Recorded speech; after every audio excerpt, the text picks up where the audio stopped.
Dah mama. Nah. Ta kêu hay liệt ô chào bà. Ủa bà hồi cha nhớ bà khổ chết đói đấy.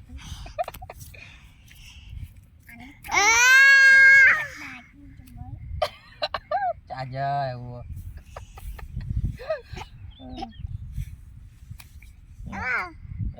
Ta kêu hay qua đây đây chào bà. Dạ.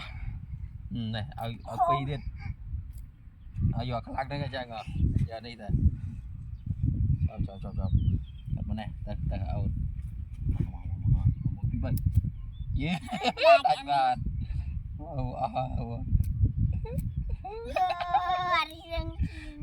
Ở pi đi rồi cha, ở bay đi. Mà.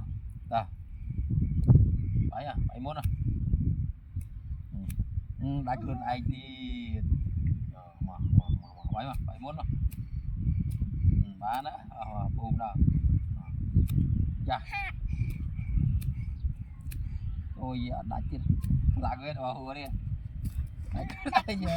Trời ơi, ta phải muốn đi mà. Mà chop. Mà. Trời đi. Ăn mi ngọt vào đây. Đâu trái ngọt vào đây này. Rồi đi. Mà. Ăn đại. Rừng cha mua bình vào đây.